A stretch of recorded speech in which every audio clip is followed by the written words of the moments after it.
तो 5 भाग है। कौन कौन से? तो मध्य भारत का पठार, बुंदेलखंड का पठार, मालवा का पठार, रीवा पन्ना का पठार और नर्मदा नदी घाटी क्षेत्र। ठीक है, चलिए तो हम देखते हैं कि हमारा जो पहला हिस्सा है वह कौन सा है।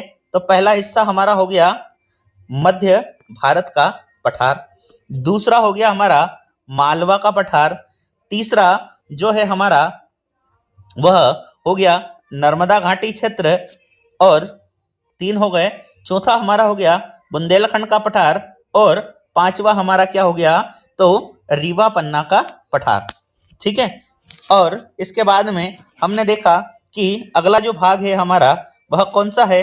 तो सतपुड़ा मेकल पर्वत श्रेणी वाला भाग है, जिसमें हमने देखा था सॉरी कि ये वाला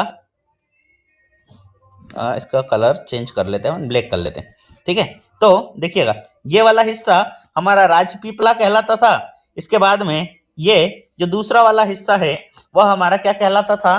तो राजपीपला, फिर महादेव और तीसरा था मैकाल, और लास्ट वाला जो हिस्सा है हमारा वह किस नाम से जाना जाता है? तो बघेलखंड के पठार के नाम से जाना जाता है।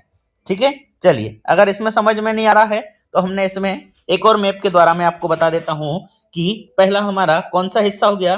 तो यह हो गया मध्य भारत का पठार, दूसरा हो गया बुंदेलखंड का पठार, तीसरा हो गया रीवा पन्ना का पठार, चौथा हो गया मालवा का पठार और 5वां हो गया नर्मदा सोन घाटी।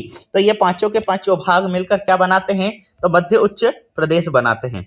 ठीक है, देखिए कभी कभी हमसे प्रश्न पूछ लिया जाता है कि बताइए मालवा के पठार के उत्तर में कौन सा पठार है?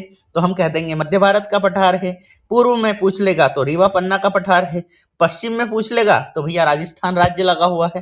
तो इस प्रकार हमें मैप, बहुत सारे प्रश्नों को अगर हम मैप जानते हैं और मैप के बारे में थोड़ा बहुत भी नॉलेज रखते हैं तो परीक्षा में 2 से 4 प्रश्न ऐसे आते हैं जो हमारे मैप के द्वारा सोल्व हो जाते हैं। वो फिर किसी भी विषय के हो, चाहे हिस्ट्री हो, ज्योग्राफी हो, पॉलिटी हो या फिर हमारा एमपीजी के हो, हम एक दो क्वेश्चन इनके द्वारा भी आसानी से सॉल्व कर सकते हैं और हमारी जो चयन है, सिलेक्शन है, उसको हम पक्का कर सकते हैं।